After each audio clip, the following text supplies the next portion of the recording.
some elderly person who assumes the position of a judge, who will decide your fate for the crime you've committed, and could put you away just because he doesn't like the fact that you've got a nose ring, or the fact that you have long hair, or the fact that you didn't wear a fucking tie.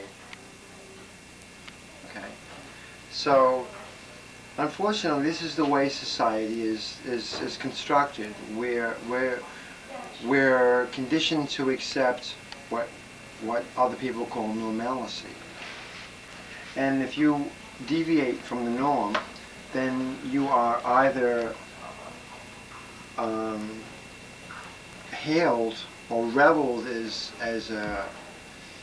an innovator, destroyed, or reviled, exactly, as a freak, as a freak of nature, as a lunatic, as somebody who just does not have what it takes to exist in everyday society. The funny thing about normalcy is, normalcy is really a group construct. I mean, if freaks became the majority, that would be normal.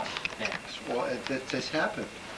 That has happened. I mean, if we look at our grandparents, our parents, whatever, relative to whoever your parents are from the 60s, like the hippie culture, if you look at those people,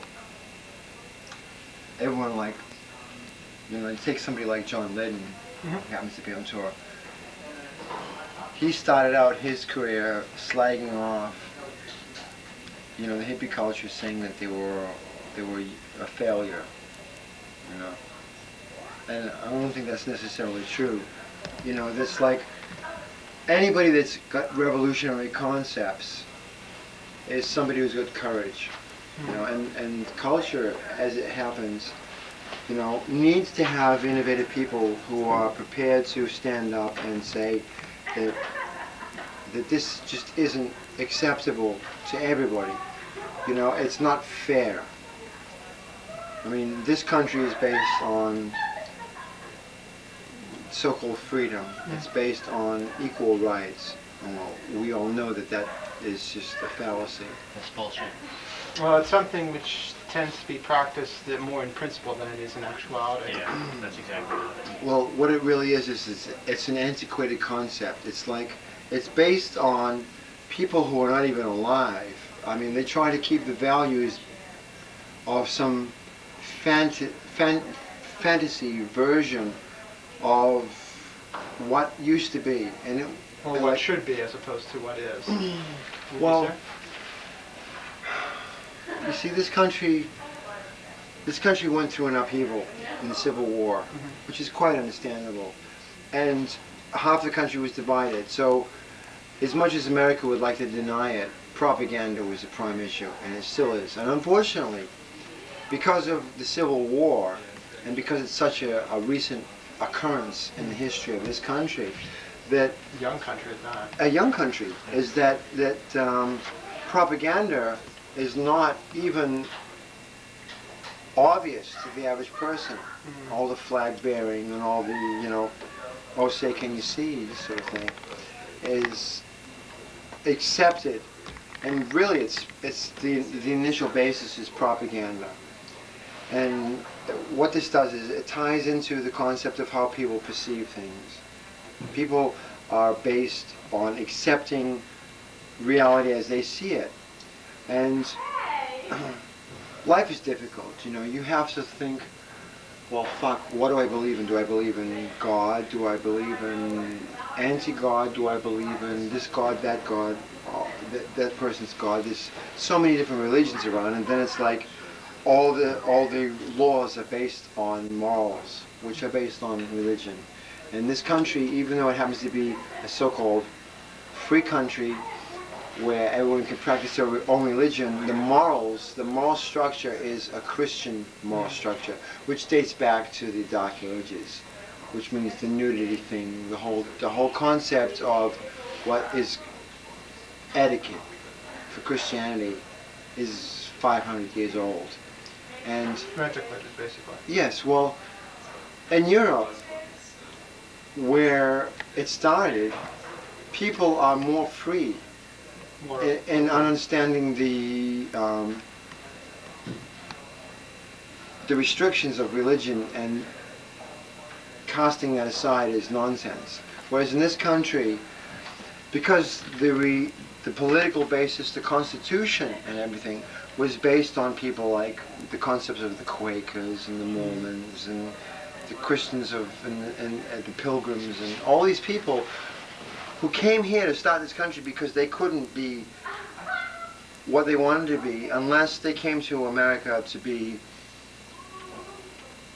their own form of religion, which was really, we speak English, everything against the English government.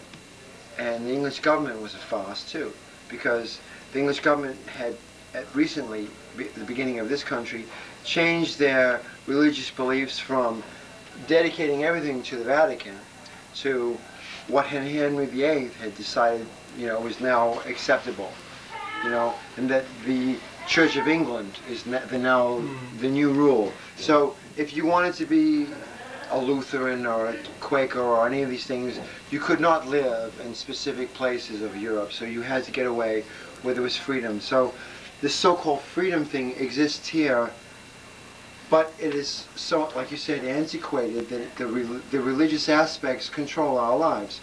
I mean, why the fuck am I standing here with my clothes on? I'm proud of my body naked. In fact, it's very hot right now. I would be more comfortable naked. That's the law. Yeah. And so, because of this, that 500 years later, I'm still suffering from the fact that some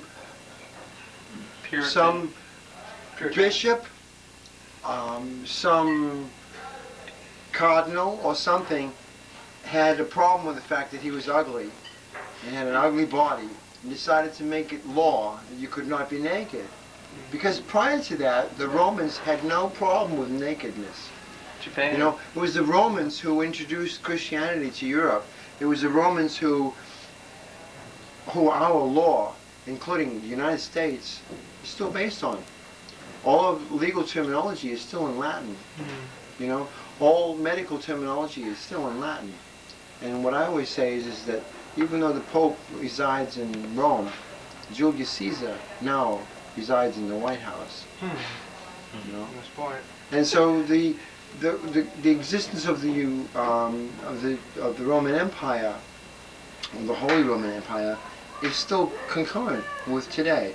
We are living under the moral structure of the Romans, and the Romans were conceited, controlling people. They came up with concepts on how to mass manipulate people. And what a novel idea it was to introduce Christianity, because there were so many restrictions. Well, would you say that, granted in many ways America is rather repressive, but, look I'm talking about the other. I'm not blaming America. Europe is suffering the same.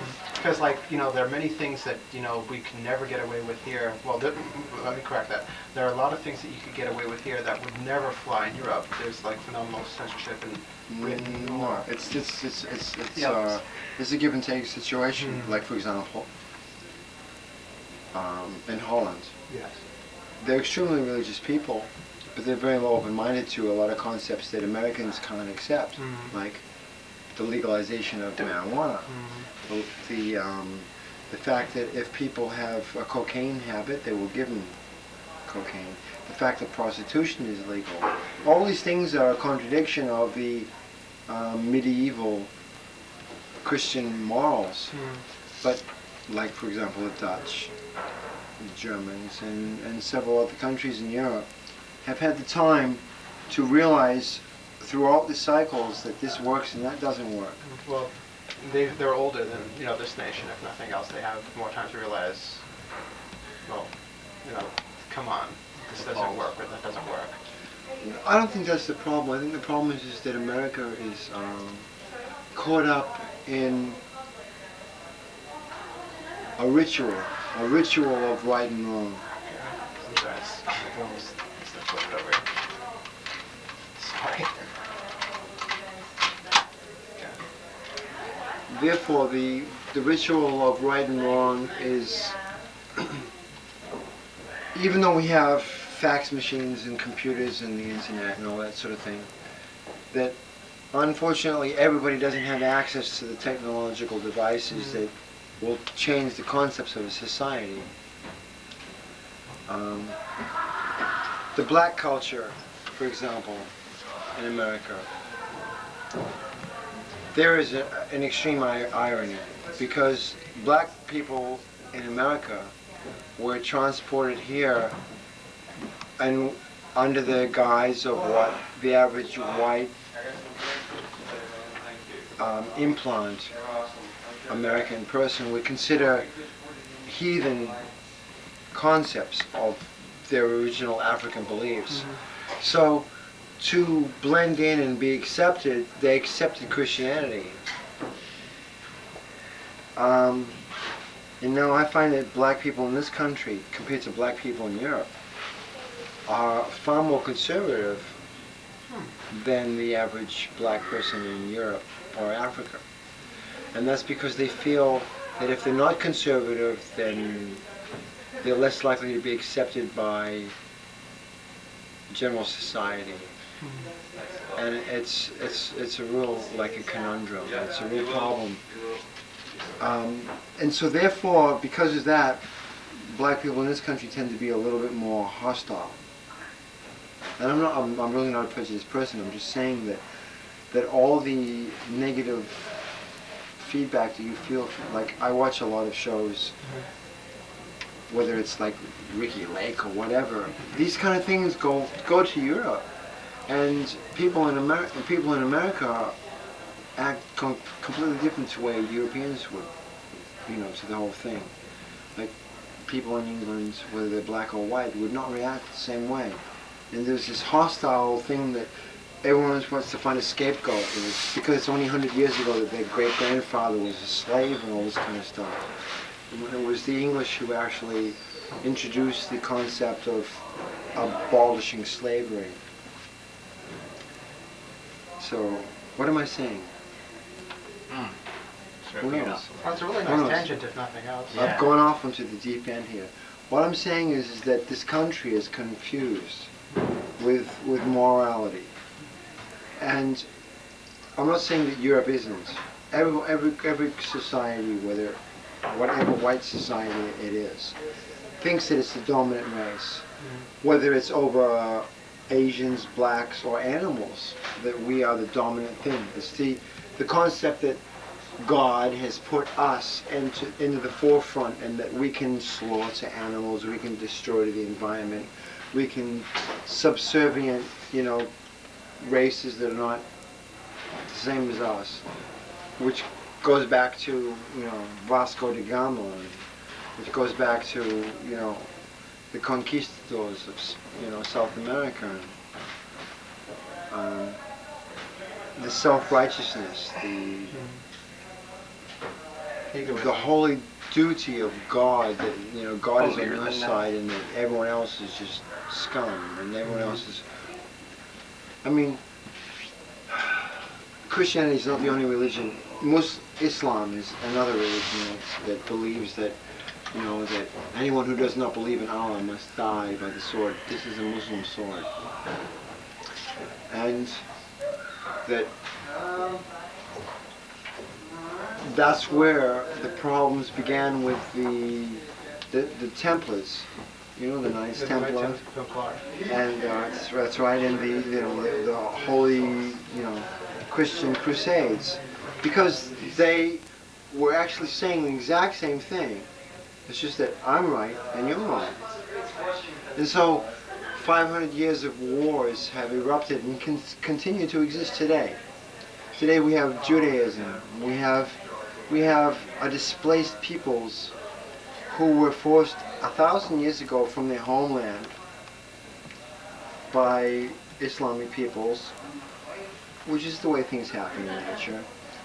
And they became nomadic tribes people traveling throughout Europe, and then they later migrated to the Americas as well as existing in Europe, and then the calamities of the catastrophes of World War II, etc., made them unite. And then, because of the oil resources and then the Suez Canal, that America and Britain got together and decided to make Israel after 1,000 years of Arab rule, a new nation. And so, during the reign of, in the 1930s, of a guy called Ben Gurion, an Israeli leader, that it was around that time that Arabic peoples became very offended that after 1,000 years of Arabic rule, that this land could just be completely consumed by the powers of England and America. So partially. It was because of fuel. It was because of the control of the Suez Canal. It was because of the awareness of the oil resources in the particular area that they could not allow, these primitive Arab cultures to control this particular region. And so they thought by drumming up the excuse that, you have the Genesis concept and the Exodus concept in the Bible, that the Jewish would finally return to their homeland, that there was enough inertia to keep this concept going so that American England could capitalize on a political situation, which they've been doing for 50 years now. And eventually, the final result is what I believe that in 1999 an Arabic country will eventually stand up the way Saddam Hussein tried to stand up against the West. Of course, he's just a warmonger. He's a pig.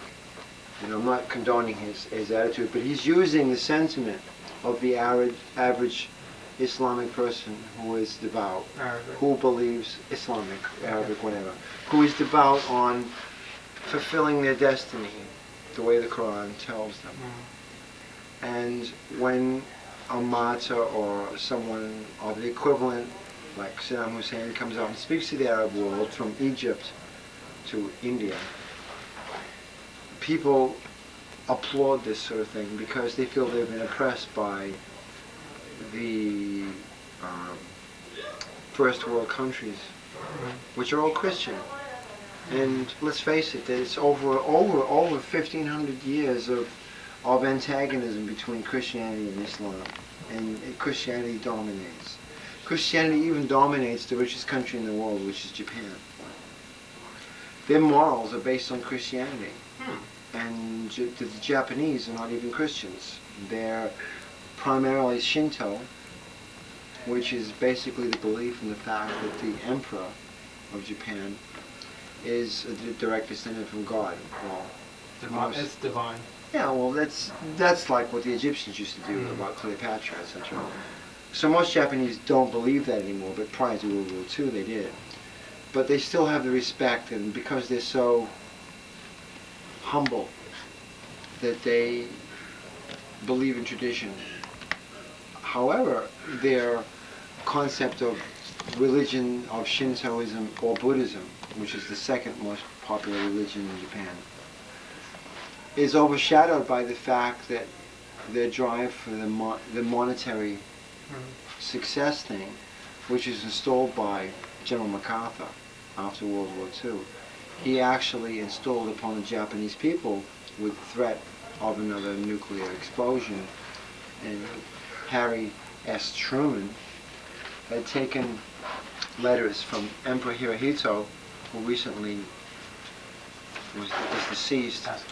He took those letters and buried them under the advice of his advisors.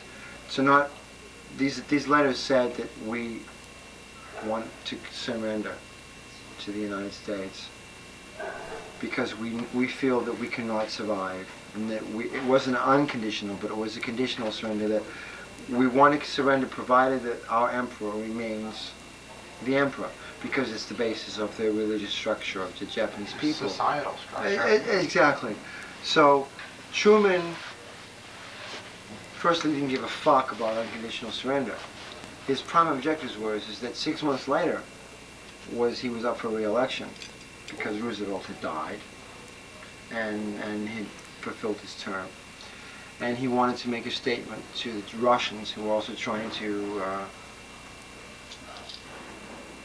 create the atomic bomb, He wanted to make a statement to the Russians, and he wanted to make a statement to the American people that we won the war. And so he buried 2 letters from Hirohito of surrender. So after that, after burying the letters, he let the Enola Gay carry out its mission and destroy the lives of thousands upon thousands of people in, Nagasaki and Hiroshima. And then he was reelected. Surprise. Oh. And his party reigned, which is the ultimate thing. It's not really the person, it's the party that matters, And so they reigned true, and they put the fear of God in the Russians for 3 or 4 years, and then got reelected. So all of this nonsense and all this kind of like hypocrisy is really, the concept of what I'm against. No. I know I'm going off into different tangents. You asked me anything, that's all right. you asked me one specific question, and I started going. That's really what it all comes down to. I mean, I can't answer any of these questions without relating to any of this sort of thing. That's fine. Well, you mentioned. Well, let's see if we can nice capper. You mentioned that. That currently we're really confused and we're in a real flux. What do you see happening to resolve it one way or the other in the future? Well, in 1990, we were in Europe. We were playing in Germany. Mm-hmm. We'd, prior to that, been, through East Germany and the whole concept of the way those people run things. Mm-hmm. And there was stability then, because the Soviet Union controlled 60% of the nuclear armaments in the world. And America was the underling in nuclear armaments. So when the Soviet Union dissolved and split up into several different nations, the black market became the primary factor of the control of armaments, warheads, and all these sort of things. And as you know, most of the terroristic nations, such as Iran and Iraq, border former Soviet Union countries. So it's quite easy for these people to ship black market nuclear armaments to whatever country they want. And I've been to Russia on several occasions, and the economy is fucked. The government is looking for all sorts of ways out, but the people themselves will find their own way out. And when you've got one country competing against this one power source or that power source, which used to be controlled under a red square, what ends up happening is that documents get lost, and people are bribed, and people are persuaded by the power of the investment of somebody else saying that, give us your nuclear devices, and we will give you this monetary figure which will Help stabilize. Won't stabilize anything, it will make you a more powerful individual. So that's what happens. And so therefore, the security of the world is undermined. The power of the threat that what they used to call the MAD, Mutual Assured Destruction, between the United States and the Soviet Union, does now not exist. Now the United States still maintains its bases, its warheads, but there is no MAD existing anymore. Well, China, those are the possibility of China, but they're really not as much of a No, threat. but what I'm saying is that the biggest threat was the Soviet Union. Yeah. The Soviet Union had over 60% of all nuclear armaments in the world. And the retaliation factor stopped them, or at least assumed to be the deterrent. That doesn't exist. All these nuclear armaments are now dispersed. So the deterrent is not, it's fractioned now. It's fractioned so that Iran doesn't have as much to worry about. because they don't maintain the entire 60% that was now outstanding. Neither does Iraq, neither does India, neither does North Korea, neither does several other countries who are believed to possess these former items. So what I'm saying is that it's not a question of if, it's a question of when. So in the year 1999, as Nostradamus predicts, I believe that if he fulfills his prophecies, that we will be entering the beginning stages of a very long-term war, Conflict. which may begin in, I believe that it will probably begin in Israel, because you see Israel is a sea of Judaism surrounded by Islam. It's like an island, and they're surrounded by nothing but enemies. And the only people on their side is the USA and Great Britain. And that's because they need the fuel supplies. The United States would never have got involved in the Gulf War if it wasn't for the fact that Kuwait happened to just have 40% of the world's oil resources. You know, the economy of the United States would have suffered dramatically if the United States had not have initiated, Desert Storm. Yeah. So Stormin' Norman and all his hard-on friends, got all this political clout, and it's all to do with corruption. Greed. And as much as I want to justify people who want to do the right thing, who want to stand up against tyranny, etc. Is the right thing for the wrong reasons? Well, there's so many people in this country that send their sons and their daughters off to die in specific wars, from World War II onwards, all these veterans and stuff, that, you're insulting them by saying that what they did was wrong, whether it was Vietnam or whatever, because they feel that they've dedicated their lives to this specific thing. But it's just simplicity. They only can understand it from their perspective, and they've been, which goes back to the Civil War again, they've been filled with propaganda of the right thing to do. And brotherhood is a wonderful thing. People, love of your family, love of your mother, love of your brothers, love of your sisters is a wonderful thing. But when a government comes along and tells you that, this is what you have to do because it's brotherhood. In this day and age, in the days of internet, fax machines and stuff, the world is not what it was 200 years ago. So now it's barbarism. It's pure and outright barbarism. When any nation can stand up against another nation and say that we're going to kill you because we're Greek and you're Arabic or Turkish, and that we're Christian and you're this. It's like it's this total irony. Like, this country is not Christian-based morals anymore.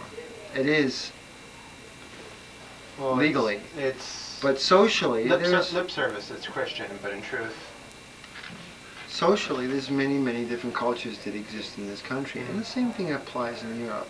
Doesn't matter whether it's England or Berlin or not. And so, I'm totally against nationalism. I love the United States as far as its natural resources and the Constitution and the original concepts of those kind of things, but I'm totally against anything that makes me want to stand up or makes people stand up and say, yeah, it's like USA, love it or leave it. all that kind of shit. It's total. It's propaganda. It's bullshit. It's not fair. It's not fair to the rest of the world because, we don't live in the dark ages anymore. I'm sorry if I'm babbling. No, that's all right. You happen to touch on several different topics that really, Oh, that's fine. really touch me, and that's they fine. piss You me got off. really deep. That's fine. I mean, if nothing else, you know that much more about you. I'm sure other people. I'm sorry. I really don't need to babble. Oh, it's all right. I usually learn that the most insightful comments come when you're not expecting them. But you mentioned that you expect a war. You mentioned that that we've come from the dark ages. You talk about a war. Do you think we'll be heading back into a new dark age? Or do you think that there's maybe some kind of hope for some kind of, I don't know, some kind of... What I foresee is that I do not think that, you see, history is a good lesson. Like, let's look at the world economy and the collapse of the Great Depression in the 20s. Everything is based on a monetary value. There are structures and there are values that are set. I mean, if I wanted to sell you this ring, right? You may think it's worth $1. Another person may think it's worth $1,000. So it's all relative. So in other words, what people find valuable is just a personal issue. It's almost like art. It is art. And in fact, if it's not that you need to eat it, or fuck it, or shit it, it's not necessary. You know, you need to do these things naturally. But everything else that has any monetary value set upon it is just purely conjecture. It's relative to that particular person who says that that's what it's worth. You know, it's like a record by Christian Death is a piece of shitty vinyl or a piece of plastic.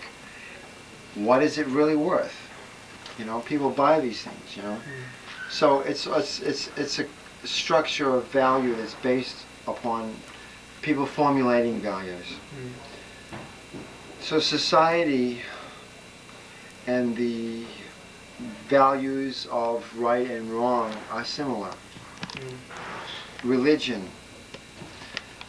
Christians think that their religion is the right way to be because they're afraid to think or contradict what they've been raised to think. When you go to the Bible Belt, which we were just in, that if you try to detract from what people understand, it just confuses their stability. And they don't want to understand that. They don't want to have to think about it because it's uncomfortable. You know? So. The thing is, it's going to be fun trying to fit this into an issue. We'll probably have to split it up. You have to edit it severely. Yeah, either that or probably split it up in a couple of issues. It'd just be fine. I'm sure people would be interested. Okay. But let's see. Well, any final thoughts then? Just keep an open mind. That's my way of existing this, is that the only advice I can offer to anybody that I feel 100% confident of the things that I'm ignorant about or that I feel knowledgeable about, the one thing that I would say to anybody is that you have to keep an open mind and you have to be able to listen to all the arguments. You have to be able to say that everybody has a valid point and everybody has their weak point. Don't discount. No. Don't discount any human being, including yourself. So if you have something to say to yourself that you think that this is not, you know, this does not seem, you know, viable, then let's rethink it. Let's look at the other alternative. And let's not criticize people who have other alternatives. Let's not criticize people who may say that your way is completely different from mine and I don't want to understand your way. Then just sympathize them and maybe even feel sorry for them. Agree to disagree, of course. Yeah, I mean, feel sorry for the fact that they don't have an open mind to even look at it from your perspective. You know, everybody has their own perspective, and you can only learn from everybody. Because how can you, in your infinite wisdom, assume dominance, assume ultimate wisdom? So I believe that everybody, whether it's a child of 3 days old or an adult of 120 years old, has something to offer you in wisdom. Sometimes even children have more to offer than adults because they have not been swayed or manipulated by social jurisdictions, social restrictions. A child can tell you straight out that you're a fucking dickhead and get out of my face, you know? And then you have to think, well, why does that kid feel that way about me? So you say, well, the next time I see that kid, I'm not going to let that kid feel that way, you know? It's like that hurt my feelings, you know? So that's how I deal with people, whether they're children or adults, you know? I always give them I give everyone the objective perspective of their wisdom. Benefit of the doubt. Yeah. Well, thanks. Thank you. Do you mind if I take a few pictures? Okay. Yeah. I'm sorry, just a freaking mess here.